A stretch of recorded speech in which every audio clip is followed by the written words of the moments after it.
Hi guys, இன்றைக்கி நம்ம எப்படி பைக்குக்கு ஏர் ஃபில்ட்ரு மாற்றிட்டு தான் இந்த வீடியோவில் பார்க்க போகிறோம். அதுக்கு ஃபஸ்ட்டு பார்த்திங்கன்னா கியர் சைடில் இருக்கிற கவர்லாம் ஃபஸ்ட்டு கலற்றி எடுத்துடலாம். அதில் ஸ்க்ரூஸ்லாம் கற்றுனிங்கன்னா உள்ளே பார்த்திங்கன்னா ஏர் ஃபில்ட்ரு இருக்கும். ஆனால் நம்ம கலத்தும் போது உள்ளே ஒன்றுமே இல்லை கைஸ், வெறும் வலை மட்டும்தான் இருக்குது. இப்போ நம்ம புது ஏர் ஃபில்ட்ரு வாங்கி வச்சுருக்கோம் கைஸ். இந்த எல்லோ கலரும் பிளாக் கலர்லையும் தனியாக எடுத்துக்கலாம். ஃபஸ்ட்டு பார்த்திங்கன்னா எல்லோ கலர் ஸ்பான்ச்சை ஃபஸ்ட்டு மாட்டிடலாம். அதுக்கு மேலே தான் வந்து பார்த்திங்கன்னா பிளாக் கலர் மாட்டணும். ஓகே கைஸ், இந்த மாதிரி மெதுவாக விட்டு மாட்டிடுங்க.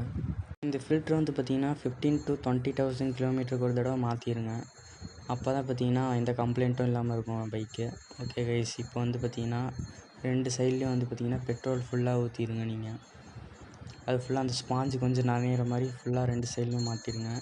அடுத்து பார்த்திங்கன்னா உள்ளே பார்த்திங்கன்னா லப்பர் இருக்கும், அதுக்கு நேராக வச்சு பார்த்திங்கன்னா ஒரு ப்ரெஸ் பண்ணிங்கன்னா லாக் ஆயிரும். அவ்வளோதான் கைஸ் இந்த வீடியோ பிடிச்சிட்டுனா லைக் பண்ணுங்கள், ஷேர் பண்ணுங்கள், சப்ஸ்கிரைப் பண்ணுங்கள்.